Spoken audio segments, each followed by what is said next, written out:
right, ladies and gentlemen, hello and welcome to the L.O.V. is the Message Legacy Hour chat.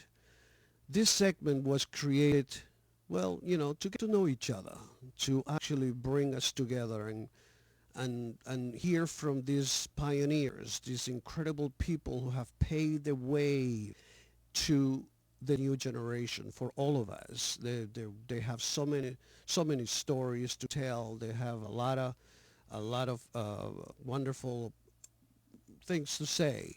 And today we are proud to feature a legend of vinyl with the respect that a pioneer DJ deserves.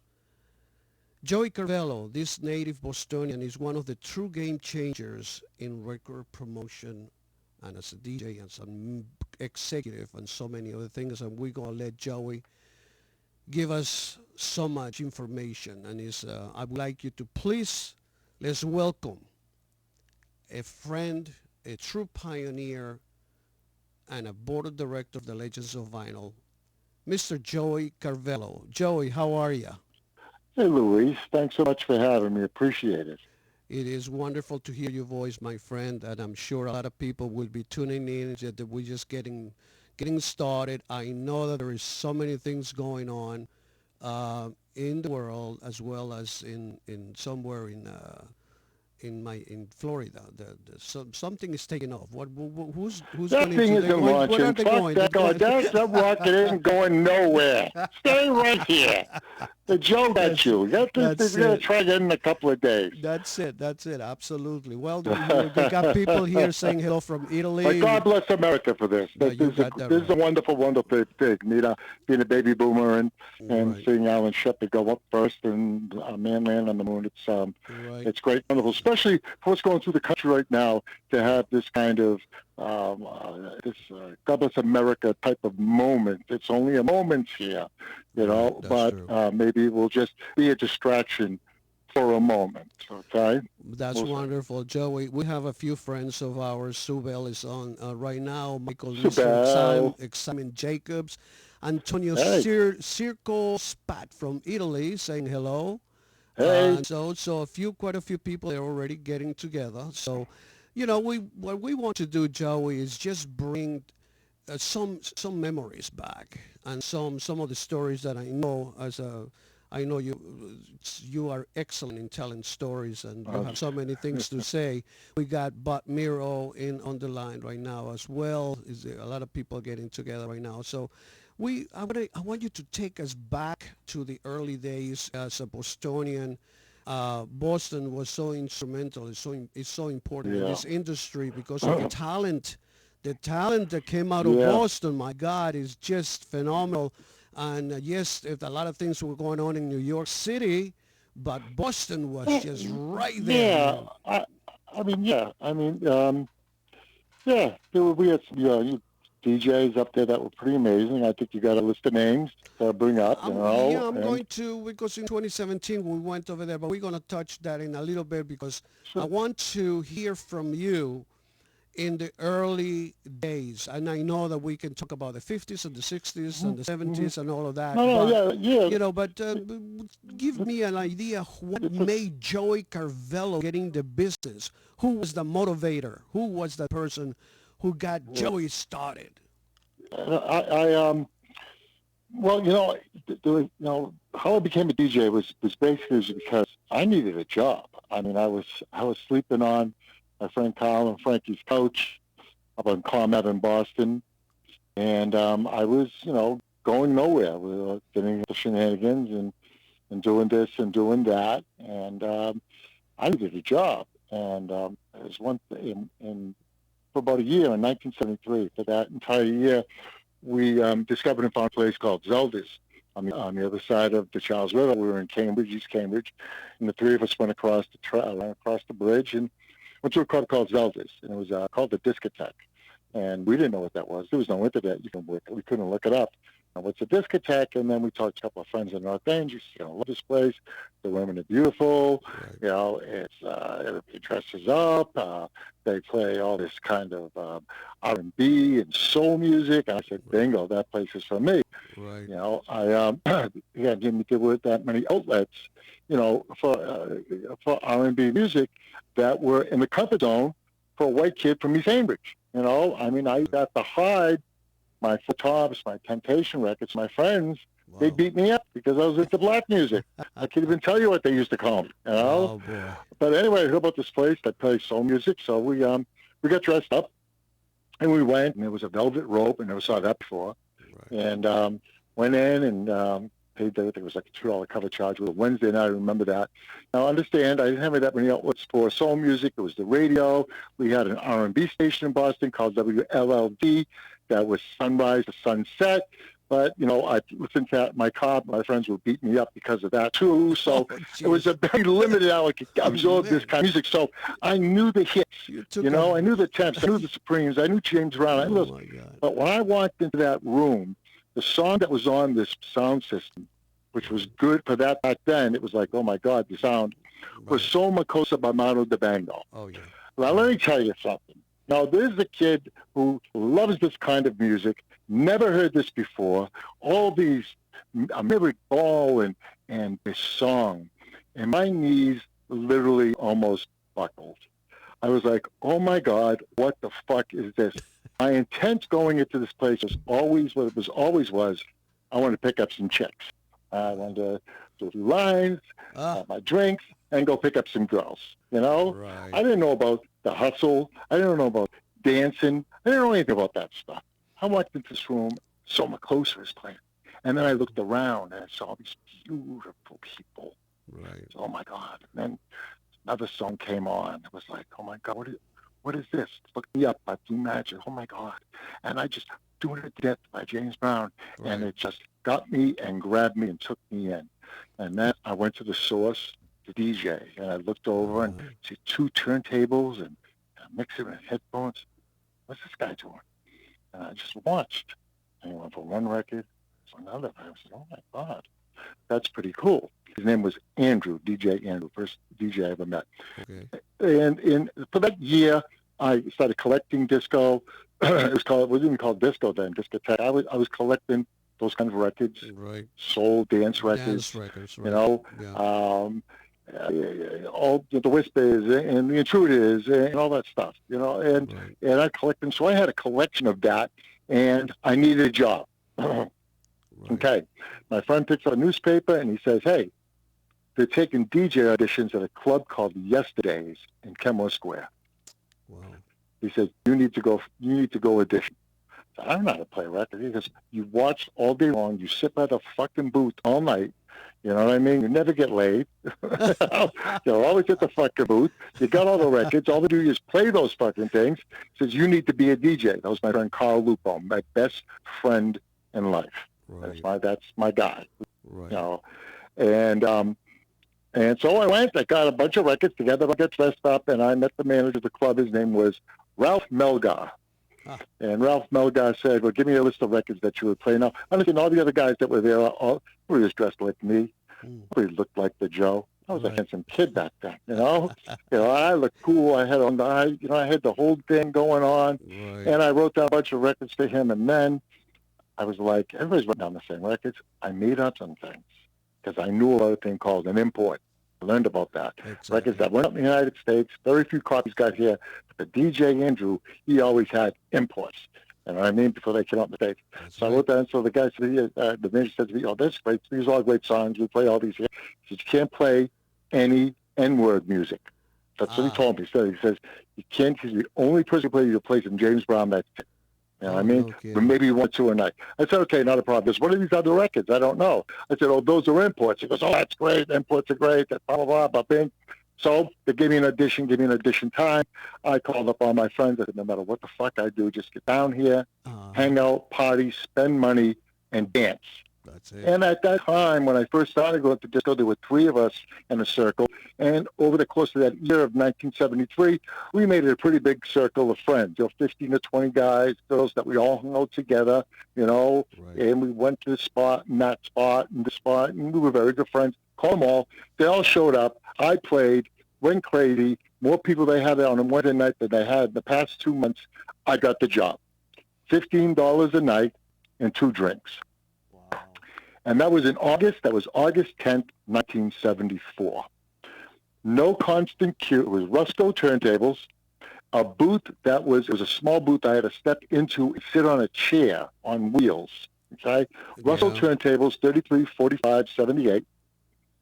No constant cue. Okay? No variable speed. That was it. Of course. And I learned how to play records that way. Was that Yesterday's, right? That was the Yesterday's Discotheque, which was part of the Kenmore Club. Bob Miro wants to know if that Yesterday's was owned by Henry Vara. Yes, it was. He was the king of clubs in Boston. Bob is absolutely right. Bob Miro. He's been around this guy. I mean, a lot of things that people, and Bob Miro, man, he surprises the crap out of me every day. Mm-hmm. Yeah. Henry was the king of clubs in Boston. He was an innovator. Right. He the way he had things set up was he had clubs for every genre of person. His black club was called the Sugar Shack in Boston, where only the black acts played. That's it.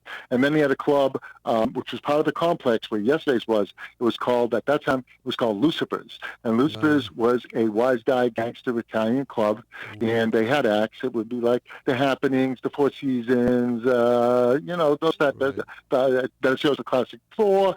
The only black act that ever played there was Herb Reed of the Platters. He was close with Henry, and he played there a lot. And then downstairs was a rock and roll club called KK Katie's, where Aerosmith started, where Jay Giles started. That was downstairs. Wow. So this was all part of the complex. In the back, the little itty-bitty place, it was a dive bar. Right. It was called Yesterday's Discotheque. All of that happened. And Henry Vara owned all those. And then more. He owned the gay club in Boston called The Other Side, which that was a fucking freak show, man. No I love going there. Yeah. So it was, Bob is right. Henry Vara. My God, all of this is happening in Boston in the early 70s. And, so many things that were happening in Philadelphia as well. The Philly sound was coming up. Yeah, and, everybody was Boston was a version of Philadelphia. You know what I mean? And Philadelphia was a version of Boston. Yes. We had this, you have to understand. I mean, the disco in New York, from what I understand, when it first came up, it was a gay Hispanic thing. True. It was very gay Hispanic. It was really not a straight thing. There was in Queens, in Brooklyn, there were small little places that were out there, in the early mid-70s. Right. But in the city, it was that's what it was. And it was all the DJs. It seemed at that time, I'm talking about the 72 to 76 period, were all gay. You know what I mean? They were all gay. They had lived in that world. Right. In Boston and in Philly, even all the Billboard reporters were gay in New York. In Boston and Philly, there was a mixture.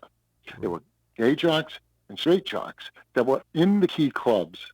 In Boston, I'm talking about Boston proper, like I was referring to New York proper, and Boston proper and Philly proper, where there were just as many gay, just as many straight jocks that were the Billboard reporters, that were the trendsetters in those particular markets. Right. Philly was like that, and Boston was like that. Miami was like that too. Now, don't forget, Miami this was it. New York, Boston, Philly, Miami. Without those 4 markets, disco would have never fucking happened. Well, you know that. You've been around doing that kind of, jobs, let's say. You had a lot of that going on and all the way through. But in 1978, you had a magnificent year because you had the Billboard magazine disco DJ of the year, my friend. Yeah, for Boston, that was incredible, and probably I'll get what led up to that. There's a story behind that, but the fact that it was Donna Summer who gave me that award, and Bruce Sedana was sitting right next to her, which was right in front of me when I got it, and that's lack of a better term, that's family to me. So that was such a thrill of Boston, being from Donna, being from Boston, and me being from Boston, and me I was much closer with Bruce than I was with Donna at the time. I got to become much closer with Donna in the 80s and late 80s and 90s. I became very close with Donna, but that was a very special moment. But I almost didn't get that award. That almost didn't happen for me because I left Boston in early '78.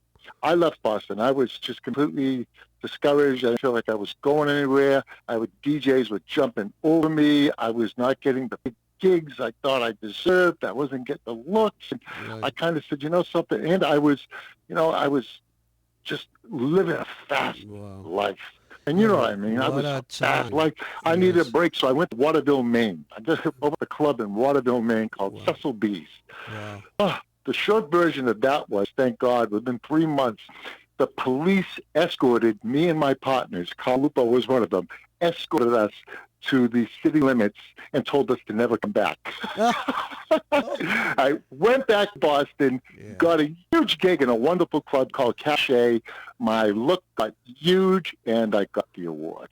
Oh, magnificent. Well, that lead you into 1979 for the dance music promotion for Warner, and of all labels, RFC. Yeah. Can you imagine that? Yeah. My first. First of all, you have to talk about Ray Caviano. You know, I mean, let's let me talk about Ray Caviano a little, because if Ray got on here, he'd be talking about Ray a lot. I hope he's listening. Well,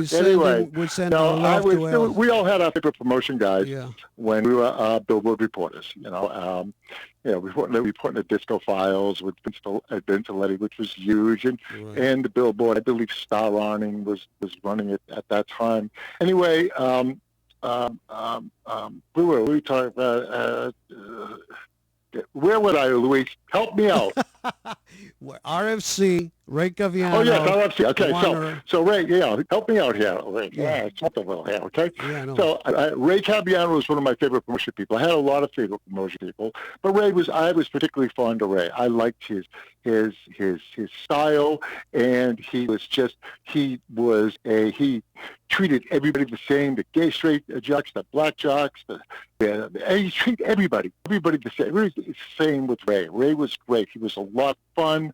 When he came into Boston, we stopped everything we were doing, and we all hung out with Ray, and Ray had great fucking records. I mean, TK just always had great records, and he started to do some stuff with Warner Brothers, and this was in '78, he did the Madeline Kahn project, and blah, blah, blah, and I get a call from Ray Caviano. He said, look, I'm starting my own label with Warner Brothers, and they were the last ones to jump in on the disco thing. And he said, would you like to, it started like this, would you like to do the Northeast except for New York for me? So Bobby Shaw will do New York, you do the Northeast. You'll do from Maryland all the way up through Boston. Sure, amazing. A week later, he called me up, changed your mind. And I thought I lost the job. He said, I want you to do the entire East Coast and the South. You're going to go from New Orleans to Boston, except in New York. And this is my first promo gig. Right. But you know what he was paying me for? They were paying me to go to clubs, to hang out, and get fucked up, and have fun with the DJs and everybody else. Exactly. Of course I was going to do that. Absolutely. No problem. Right. Instead of like I-cities, I now have 11 cities to go to get fucked up and have a good time. And that's how it started. And we started with Lover's Holiday and Dancer, our first two records. Yeah. And at the end of the day, I mean, pound for pound, if you go by average, RFC was the greatest fucking dance label of the late 70s. Right. 79, 80, 81. Absolutely. They were just amazing. I have to agree with that. Because everything Ray put out, there was no shake. There were no records that DJs got. They said, I don't like this, and throw it away. We charted everything. Right. I mean, Dancer was #1 for 9 fucking weeks. Yeah. Yeah. So it was pretty amazing to work all those markets and go out and meet DJs and understand. Once again, I'm a kid from East Cambridge. I didn't travel a lot except going into the Army, and all of a sudden, I'm taking limousines and flying first class and great hotels with unbelievable budgets to hang out and party. And I grew as a person.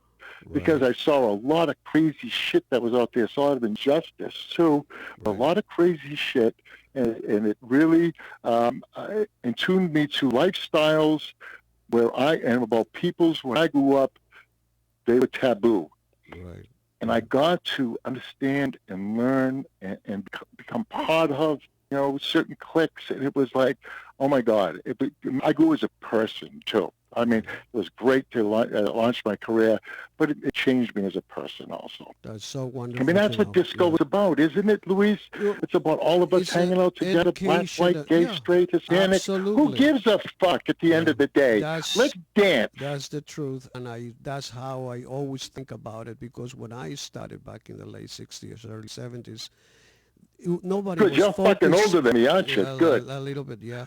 The thing is that what happens is that we were there for the music, the messages. We were going to school because we were dancing to poets.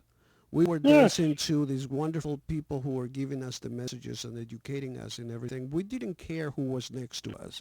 We were dancing with each other. We were dancing. The music was really unbelievable, and the lyrics, the harmony, and so on and so forth. We changed the culture. We changed society. Yes, we absolutely did. We changed society. Do you understand how important this music was? Absolutely. I mean, I will get on a platform someday that will be so big, the world will hear it and understand that all this thing, disco, the whole disco sucks thing and all that, and the disparaging remarks about disco and all this kind of stuff, those are just asshole rock and roll people who couldn't get laid on Gilligan's Island with a speedboat. You know what I mean? So, that's those people that could play about that. We changed society. Let me tell you something. Right now we have Jerry Lambo, if you remember. Lambo is with us. All us Italians, so we all know each other, don't you, Louis? All the Italians, we all know each other. Oh, my God. All these Italian guys, I mean, Carvellos, the Oh, come on. Disco's fucking Italian. It ends in a vowel. Well, yeah, it's a little bit of both. That's what I think, anyway. For those that don't know what we're doing here right now, you're in the L.O.V. is the Message Legacy Hour chat with the legendary Joey Carvello. That's who we're talking to right now. 1979 was absolutely one of the best years, as I can recall it, for the most of I recall, because I was numb probably most of the time throughout the year. But 1980 came in with an adventure. I mean, great records. Dalso put out a bunch of, some of their best records came 80, 81, 82, 83. True. You know what I mean? Yeah. Absolutely. And all that the late First Choice stuff, the fucking Ain't No Mountain High Enough, the Johnson Brown, Life. True. There were so many of them. Love Sensation. People don't realize, you listen to Love Sensation, you think it's a record from 76, 77. No, that record was a 1980 record, 80, 81. Hit a little bit later. And but they also sounded so good. I love Dalso. The transition was being made in 1980 to 81. From the disco was, a lot of high energy, change from the disco into high energy. The DOR came into the picture, freestyle came into the picture, all the break dancing and all of that kind of stuff. It was you had the British invasion, you had that British pop invasion in the early 80s with Culture Club, Count 100, ABC. Those were all wonderful records. They were unbelievable. They were pop versions of disco. That was pop. There was a pop version of disco. Because disco was being saturated, and it was just a little bit overwhelming to a point. It was coming out a little bit, but let me tell you something. We had a lot of good times playing those records. I don't regret it one bit. Louise, I got to tell you something. And I don't want to say all the stuff into six. I have a book coming, and there's about it. But I'm going to tell you something. The fucking record companies killed disco, and they waited for somebody to light the fuse, and that cocksucking fat fuck Steve Dahl lit that fucking fuse, and the record companies went right with it. Trust me when I tell you, even just one particular label that I worked for that we'll talk about was, they had such a huge run in that format, and they couldn't win. When I got there to work there 20 years later, they still hated this music. It was the record companies. They wanted to go. It was run by rockheads at the time. Trust me. Thank God for the Preludes and the Del Souls, The RFC, they kept it going. Yeah, that's true. That's true. But in 1980, you went into so many different things from being Atlantic radio rep to Kiss 108 in Boston. I got me as music director. That was the greatest radio station I ever heard, man. And we just, we rocked. It was a lot of fun. One of the most fun times of my life. Wonderful people. And be part of a legacy radio station like that. We were getting 10 shares in Boston. Right. That was insane. It was really a special time of my life, and I worked with unbelievably great people. So Yeah, you continue all the way to 1988 to be senior director promotion for an A&R for WTG Records in L.A. I'm sure. yeah, Um, I was that was a quick one because and when I got there, I mean, I'll tell you, Jerry Greenberg called me up, offered me the job, and basically saved my life. Because if I didn't get a job, and I was in bad shape in L.A. I was from L.A. from '86 through '89, and from what people tell me, I had a real good time. So that's it was right. Yeah. that was pretty crazy, but it was a short it Yeah. was a short it was a short visit, but Yeah. it's where Yeah. I finally got together with Louis Vega, who I've been trying to get at for years. Right. I finally got together with him. He did a mix for me on a group called the Eighth Wonder. Patsy Kendall was a lead singer. I forget the name of the song, but we hit it off. He didn't. He thought I was just a promotion guy. He didn't realize that I was also a DJ. So that kind of broke the ice between Louis and I. We started talking, and he said, I have a concept for something. Right. I think would you be interested in hearing it? And I said, sure. What do you got? He goes, it's called New York Soul. Right. I said, okay, let me hear it. So he sends me a demo. I listen to it, and I call him back. I said, who is that kid singing? He says, his name is Mark Anthony. I said, what do you want to do? He says, I want to make an album. I said, okay, let's do it.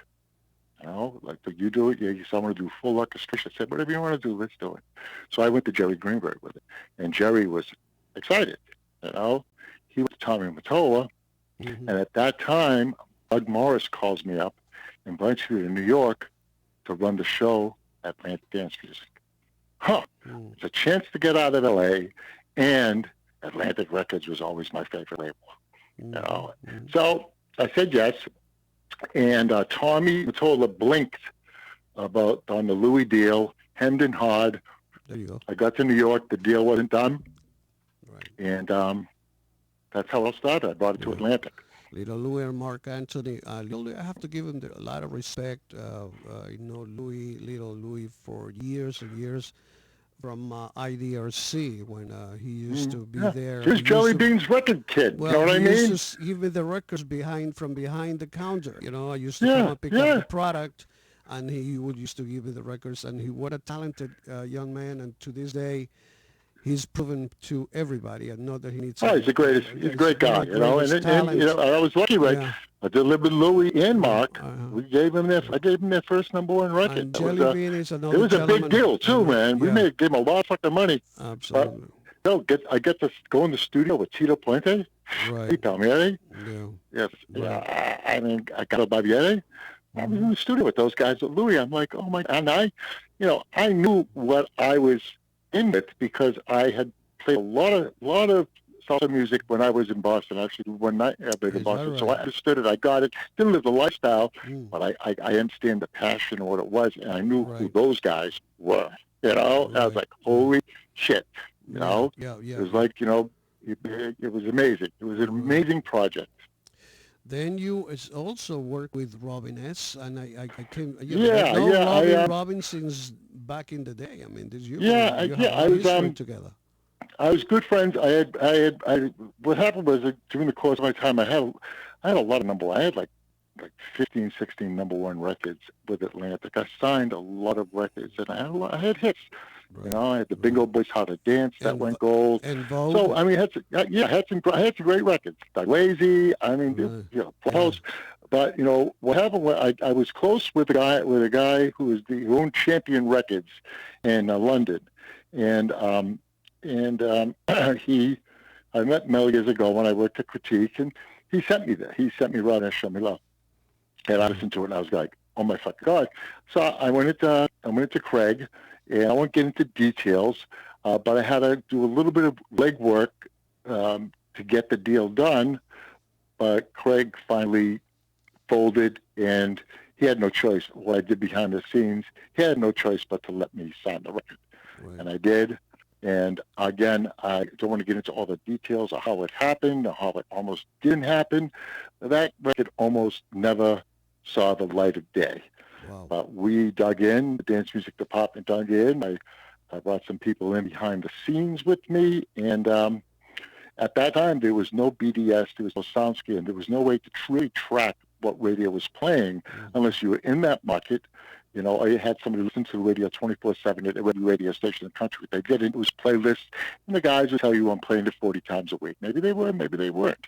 Right. So you didn't know. So I was screaming at Atlantic that this Robin S record was really, really happening. Right. And the sales were there. They were showing up, and kept on saying, no, no, no. And then one day, Media Base and BDS started, okay?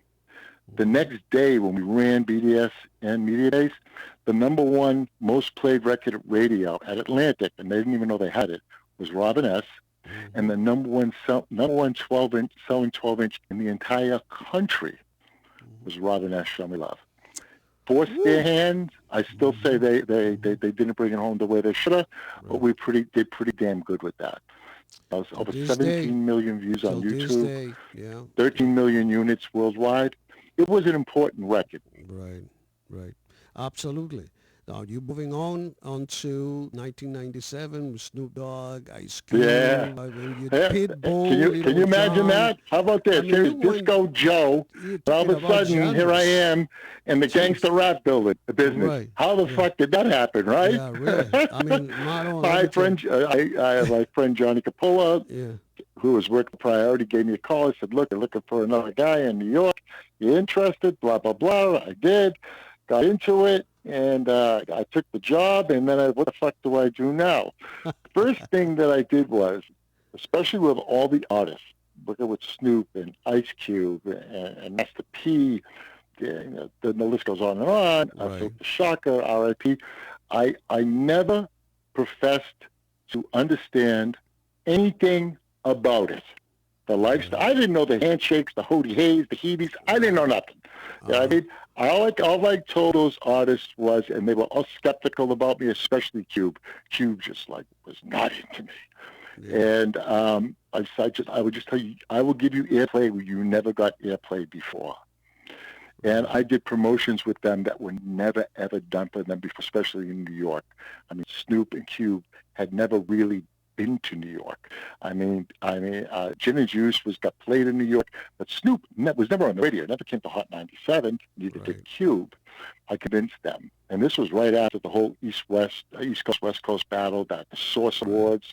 It was crazy. All the riots broke out, and I convinced both those guys on 2 occasions to come do promotions with me. Cube, we did it in Miami at a Winter Music Conference. Wow. Okay, we went to that Joe Stonecrab.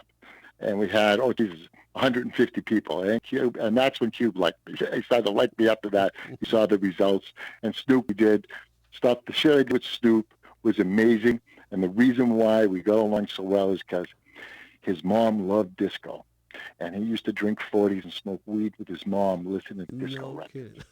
I swear to God, he goes, yo, man, look at you, down so much there, Barry White, my God. He goes, but Willie Hutch is my favorite. You know what I mean? Right. And then I just ran down every Willie Hutch record that I had. He goes, oh my God, and we hit it off.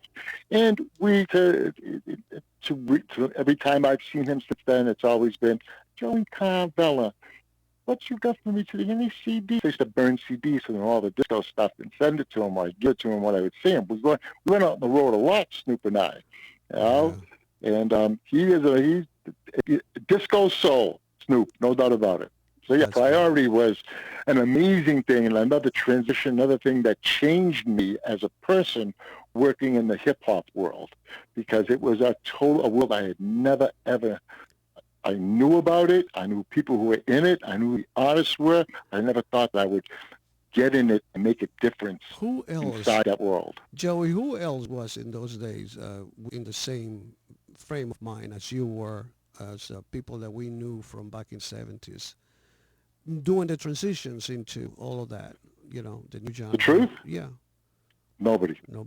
That's what I thought. I mean, and I'm not an egomaniac, No, but no, no. Luis, But I understand that was that's one no, of the it's reasons really why I'm nobody. asking you, because I I know. was lucky. Yeah.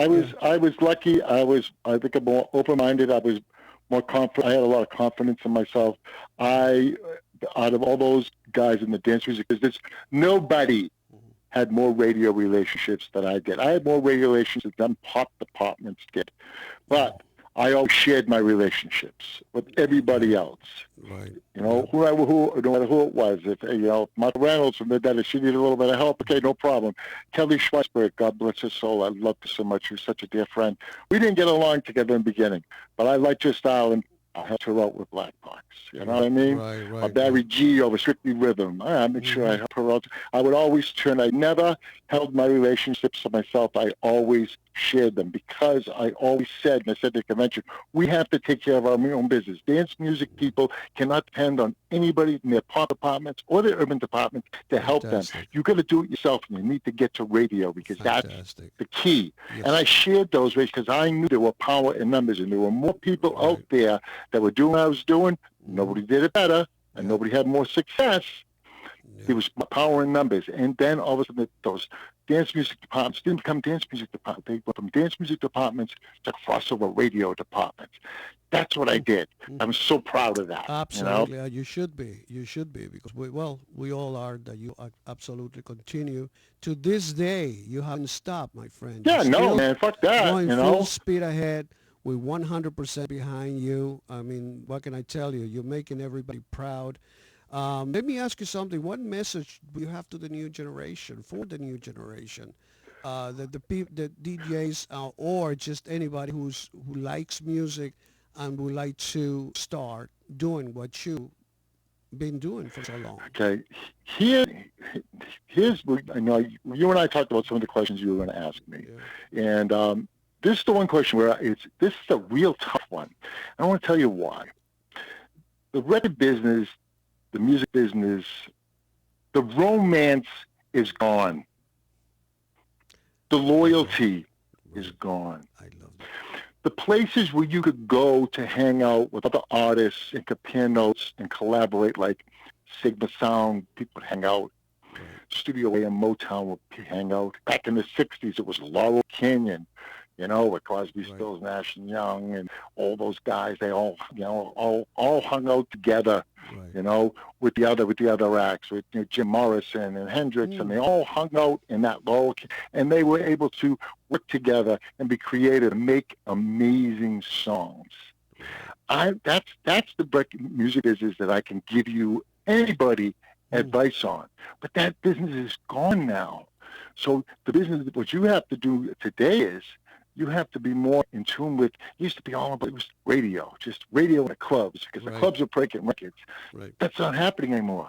Club businesses is the bottle business at the clubs ruined nightclubs. Ruined it. Imagine. You know what I mean?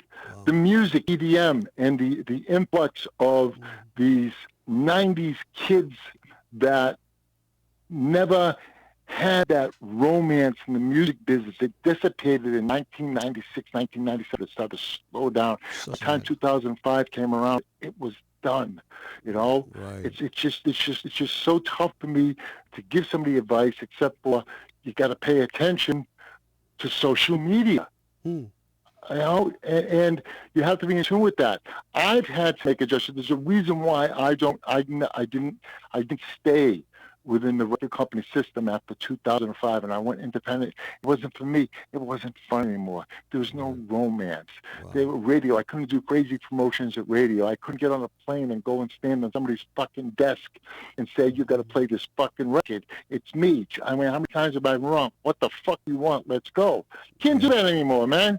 It's got to be, Spotify is, I streamed this many this week, and Shazam, and YouTube played it this many fucking times. Well, what does the record sound like? What is the song about? Nobody cares.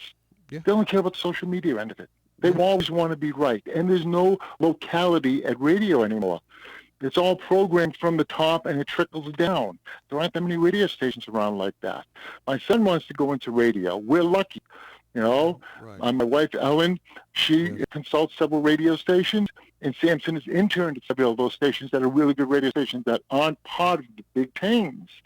But I let him understand, hey, this is something that it'll take you years to get from overnight into that slot. And who Right. knows where we're going to be in years when it comes to terrestrial radio.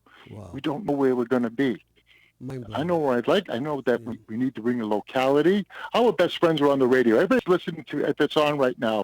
I will guarantee you that my favorite guy was Johnny Woo Ginsberg from The Good Guys. These are the guys I listened to tell me what was going on in life, what was right, what was wrong, what was happening, what the Right. best songs were. It's gone. Right. Right. No Right. more. Right. Nobody cares. So Woo. it's a tough business to get into. DJing, as far as DJing is concerned, I'll give you guys some advice. The new guy coming up, learn how to play vinyl. There's You're some fucking advice. You want to be absolutely unique. right. You really want to be authentic. You want to have soul. You want to feel Well, it. Go play some because fucking records and get back to me. once they Without a sync. once they taste the vinyl, as far as sound is concerned, analog, there is absolutely nothing more better. My Sound kid's better. 19 years old. He tells Warm. difference. He knows when I'm Yeah. playing records. Exactly. You know. So that's true. That's true. But maybe we can make a difference. Maybe we can change a little bit because the music is flat now, has no soul, and Yeah, there is no there's some good message. songs. I really like this new Justin Bieber Ariana Grande record. I absolutely adore this record. It's like a Which 60s, one is that? 70s soul ballad. It's amazing. There is a lot of good stuff out there if you look for it. Right. Justin Timberlake's album's amazing. Ida Lupe's album is fucking great. And they're going back to some live, more live. Everything's more live now too. Right. So there are some out there, but not enough. I'll tell you that much. That's for sure. Right. Well, you know something. I remember in all of us, the Legends of Vinyl, visited Boston back in May 2017. Mm-hmm. And I want to send a big shout out to some of these wonderful people in Boston. I met them for the first time. Anthony Potter, Captain Wendell Edmonds, Conrado Cardenas, Cosmo Wyatt, Fred Bement, George Borden, Jerry Warren, Joey DiDonato, Paul Egan, Stephen Burke, Pat Bumvey, Val Masconi, Macedo, and our sweetheart, Bostonian, that to this day we all respect and miss, Wendy Hunt. What do you remember about some of the DJs back of the 70s? Some of them, I've seen them all play. Every DJ you mentioned is a great DJ. Right. Some of them I became very close, very friendly with. I mean, Conrad, I love dearly. Whenever I go to Austin, wherever I go, and wherever I am, Right. he's there. He's with us. We hung out together when I was in Boston. He was part of our family. Conrad was part of Conrad was an extension of our crew. You know what I mean? Mm-hmm. Conrad was part of it. Our crew was gay, straight, black, white, everybody was together. And a lot of DJs hung out. Wendell Edmonds, we'd hang out with. Captain Wendell. Freddie Bement was part of our crew. Georgie Borden, of course, was part of our crew. He was he still is a dear friend. Man, yes. Tad Bonvie he didn't hang out with us. I think Tad was afraid to hang out with us because we were too fucking wild. But Tad was very important in the market because he brought the radio not only to bring it to the clubs and as a mobile DJ and a club DJ, but also brought it to radio. Right, right. So I mean, Cosmo Wyatt. The quick story with that is I became, when I was at yesterday's discotheque, I became the resident in charge of all the DJs in the whole complex, all three clubs I was running at that time, and I had to get a new DJ. I had to get a new DJ in yesterday's because I was bouncing around. I need somebody to work one night for me. I forgot one night, and I had seen Cosmo play at some house parties at the college he went to. I forget what it was, but it was in Boston, Emerson, something like that. Anyway, so the audition comes down, and I to Cosmo to come on down. Fred Bement was there too, and Fred Bement knows this story. Carvello had that job before anybody auditioned because first of all, I wanted a great DJ that complemented what I did, that was in my zone, but was better than me in certain other areas. There's no head no wheel. I just wanted the right guy. And I wanted a black DJ because it was all white. They never had a black DJ. They still it was still racism at the door. It was horrible. And I got Cosmo. I gave Cosmo his first job. He started at Yesterday's, and he went progressive platter. Incredibly, out of all the Boston guys in Disco Files, Cosmo Wyatt has the most lists. He has 9 of them. I think I got 5. John Luongo had like 7, but Cosmo had the most lists. And now Cosmo's a reverend. He's an ordained minister in Brooklyn. Oh, is that right? Yeah. Yeah. And all those guys you mentioned were all instrumental in molding the lifestyle in the Boston market, all through the 70s, and a lot of them through the 80s, too. So, yeah, they're all wonderful people. Really, really great. All great, wonderful DJs. And Wendy, she was the queen, and R.I.P. Amazing DJ and a good friend. We were all close, Don't forget Dana Jacovitis and the greatest DJ of all time during his time was Jimmy Stewart. There's no doubt about it. Don't get it twisted. Nobody was fucking better than him. Why do you think, Mel Sharon didn't come to Boston to bring a guy to 12 West in New York because he wasn't the best? He walked into the hornet's nest. New York was the greatest DJs, the best of this, the best of that. Oh, my God, New York. And here comes a guy from Boston and kicks all their fucking asses. I love that. Don't forget, it's the Yankees Red Sox thing still. I had the pleasure to meet Jimmy, and also to do the first radio station when he died at the fire. And he was chosen to be featured the first radio, WKTU, the first show that we ever did.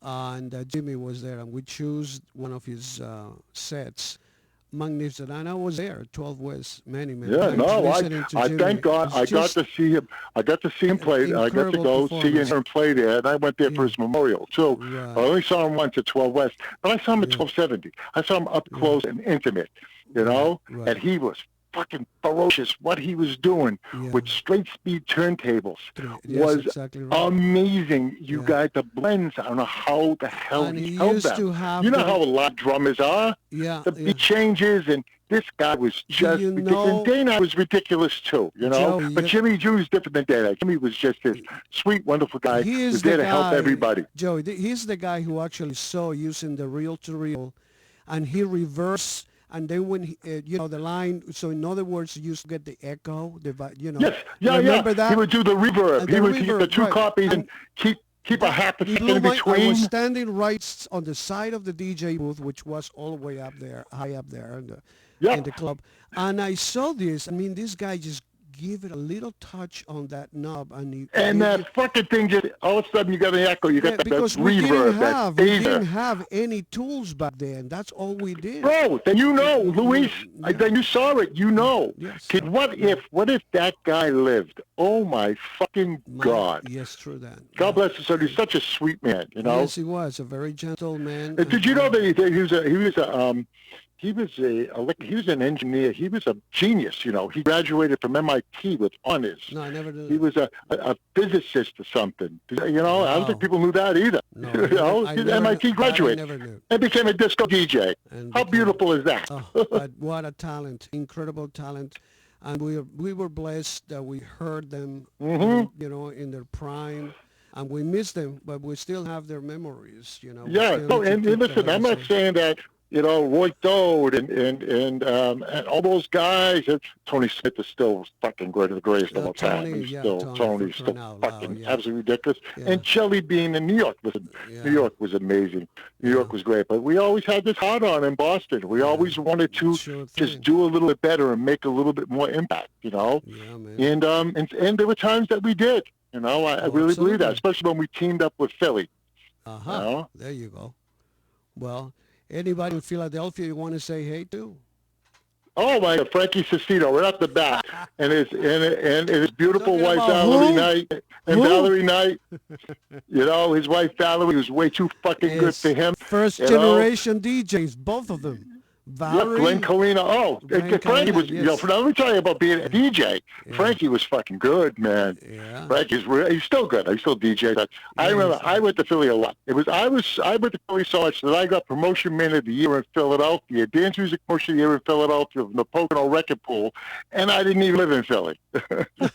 I'm telling you, the people, we need to go back to Philadelphia. As a matter of fact, I talked to Oh, the Frankie. Second Story, someplace else, the We Black need to. Banana, We need to. Emerald City. It Yeah, was just, what a yeah, great market, what a lot of fun. And the people, yeah. absolutely. I never saw a beef anywhere in fucking Philly. And Philly was a tough town, man. Yeah, man. Yeah, yeah. I mean, I was talking to Frankie yesterday, and he said that we need to put something together. I'm sure he's up to it. Yeah, Glenn You know, Colina, I mean, from Philly, he just became there's a whole just bunch of the people. biggest radio personalities in the history of Philly. A program director, made a huge, huge difference.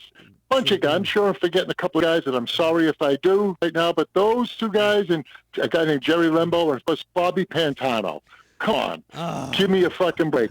He's still doing 8-hour sets. What's he, 105 now, that old fuck? just about, just about. But Bob Pantano opened the doors Come for on, us and man. helped us out. You know, he did, and I want to thank him because he was, you know, he's a good Come guy. on. He's a good guy. That's a legend. That's when you're talking about. Bobby You're talking about Pantano. Yeah. guys that I'm talking about before me, the guys that I heard about before when I first started, and I started to learn about this.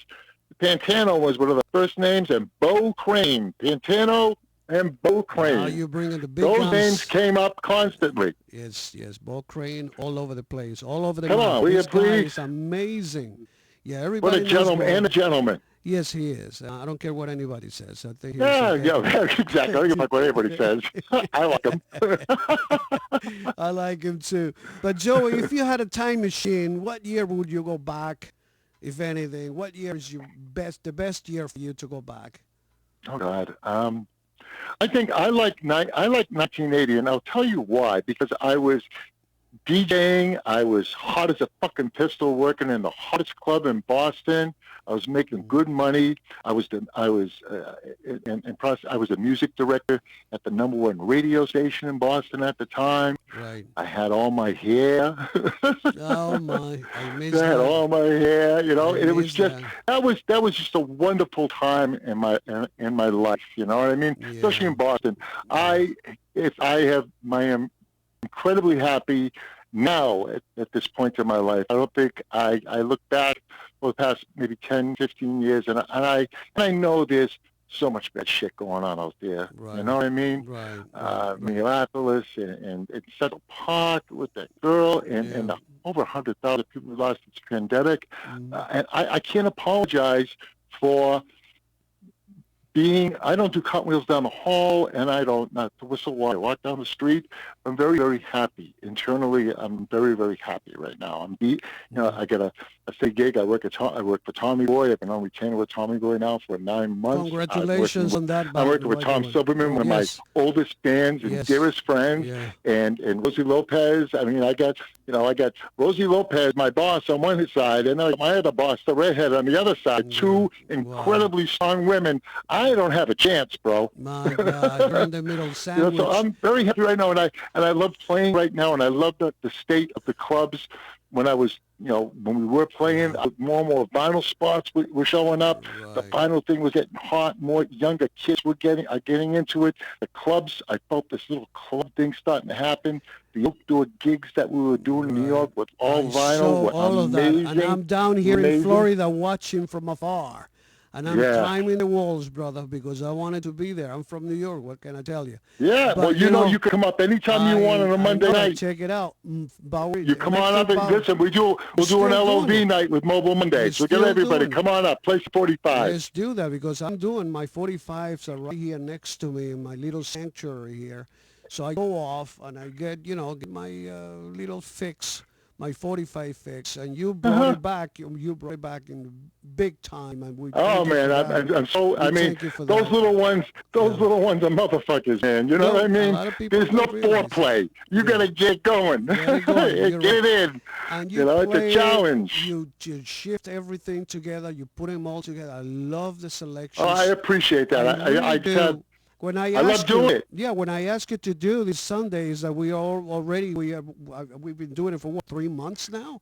Yeah, but I It's think we're going on our amazing. I think it's 8th week. It's It's too much. Well, something for me, that I think this will be my 8th one yeah, tomorrow. Hey, yeah. I'm in forever, man. I'm I love telling it. you, you, Danny Pooch. I mean, strictly vinyl. I mean, there's so Yes. many, and I know that Tony Smith wants to do also Oh, we gotta a get Tone in. vinyl thing. Yeah. Tony's played with me on Mobile Mondays a couple of times. Yes, He's and fucking so I'm ridiculous. waiting for Tony, and I'm also waiting for Richie Condina. Yeah, Richie's played with Richie, me. I mean, yeah, he yeah, played not that long ago before we yeah, closed down, yeah, and he just fucking barratched the room. Once yeah, he got going, it yeah, was like, first of all, he didn't want yeah, to stop. I yeah. mean, I went home at 3, and we were still fucking going. Is that right? Yeah, Oh he's man, great. I love him. I can't wait to get all of us together. And I know that I had to postpone our 2020 L.O.V. award show for 2021. Obviously, is I'm not, So it'll be bigger and better. but This is something we have to deal with. Trust yes, me, people want this, Luis. I mean, I watch what we do on Sundays, and I know that I can't see in real time the comments, but I look afterwards, and it's like a family affair. People are getting together, they're having their own private conversations. I actually had all 3 ex-wives on at once, at one time, and they just kicked my fucking ass, the 3 of them together, I love and everybody jumped in. You know, none of the guys defended me. All the chicks, they just came after my ass. Shit, I love You know, it. I love so it. it's a lot of fun. You know what I Yes, mean? And it we have sure is. it's once again, it's what I talked about earlier. It's bringing Right. people together, Yeah. and that music just makes them feel so good. So And that's the what also conversations are all good stuff. It's that's all what good L.O.V. stuff. does. I mean, we're bringing people together. Even Bobby Yeah. Vitoriti just jumped into Oh yeah, he it is. just joined Let us me tell you last something. week. Let me tell you about DJ. Wonderful Hey, talent. forget about it. Yeah, yeah, exactly right. So we are in the right track. We're at least doing it because we're passionate about it. It shows, that, we love to do it. So, I'm having a great time in, getting these mixathons, as we call it.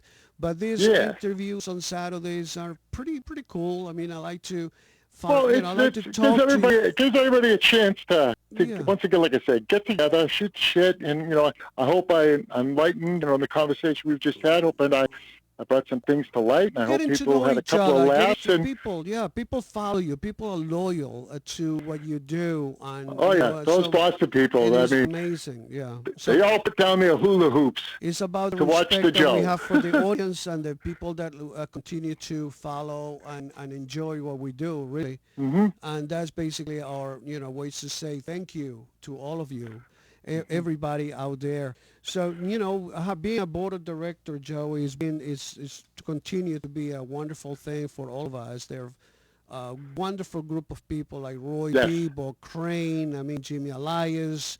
We have Izzy Sanchez. We Got to have get him Paul to come out and Cassell. play fucking records. Well, That's what we got to do. when was the last time that Izzy Sanchez picked up a needle on the record?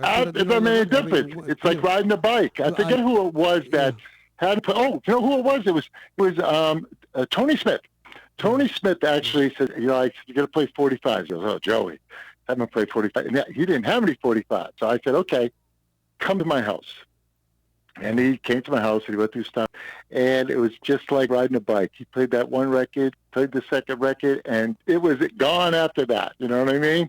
Right. So, yeah, it's like riding a bike, the 40, and it's just such a thrill to play those babies, Right. But It is. I'm looking forward to, come to New York as soon as this whatever is that's going on right now. Come play some records, Luis. Yeah, You don't even have to I'm bring gonna your do that. records. I'll bring them for you. I'm telling you. So one last word, my brothers, just about a couple of minutes before the time, and give us a little something from Joey Carvello.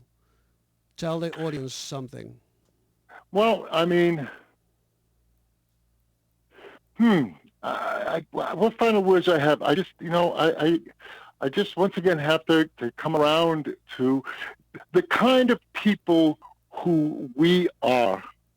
We've got to channel that to anybody who's impressionable now in their life, like my son, with your kids, your nieces, your nephews. You know, try to get them to come to one of these events, listen to one of these events, listen to this music. I know I've done it with my son. He's a hip-hop head. But when these certain, like a Lover's Holiday comes on, he brightens up and he smiles. And he wants to know about it. And then I tell him about it, and I tell him the stories behind it. Now, all my kid does on TV while he's doing whatever he's doing, he's got a 70s show on. And all he wants to do is, Dad, I wish I could go back to the 70s. What a great time that was. Yeah. You know, so I think that the advice I give to everybody is to share, pay it forward, impress somebody. You know, got a young DJ coming up, get him off that computer, get him on some turntables, share some vinyl, you know. I'd love to have a day of disco. Don't you think right now would be a great time for every radio station in the world to have a day of disco? Oh, man. I think it would. Wishful thinking. So I'm sure all we can do is, you know. Yeah. It should be done. Yeah. There's no doubt about it. Somebody should be listening. Yeah. You know, on television, MeTV, just put on reruns of Soul Train for a couple of days. Right. It'll get everybody happy. Trust me when I tell you. You know. Wonderful advice. And you know, I just want to thank you, Joey, so much. You're a real pal, real friend. I love you, Luis. You know how I feel about you, buddy, and everybody at L.O.V. Thank you so much, and we're trying to do the best that we can for everybody out there. The L.O.V. is the Message Legacy Hour chat. We'll continue every Saturday. Next week, I believe, is either Tony Smith or DC LaRue. I don't have the list in front of me. No, just really quick, DC, that's one of the greatest artists of all time. I know DC is the man. DC, he brought it across. Yeah, I love this DC guy so was the greatest. I love him. Everybody loves DC. Yeah, man. So don't forget that tomorrow, Sunday, at 1 o'clock, Ray Pinky Velasquez will be on Follow at 2 o'clock by Al Magliano. At 3 o'clock, I'm going to do a little something there, hopefully, if I'm still going on. Then at 4 o'clock, you know how Joey Carvello will be playing his 45s and doing his little dance routine. Absolutely, and, man. I got some moves, right? I got moves. You got the moves, my brother. You have the full package, brother. With followed by the one and only Danny Pucci. I never trusted a DJ who couldn't dance. Exactly right. And then at 6 o'clock, don't forget, Bobby Fioriti will be back tomorrow at 6. Big one. And then at 7, Jimmy E. from Miami. So God bless everybody. Remember, please stay safe because it's important. But remember, most of all, L.O.V. is the message. In that, Joey, I love you. Thank you so much. I love you, too. Thank you. Thank you, everybody, for listening. Take care. Have a good day. Thanks. Bye-bye. Bye.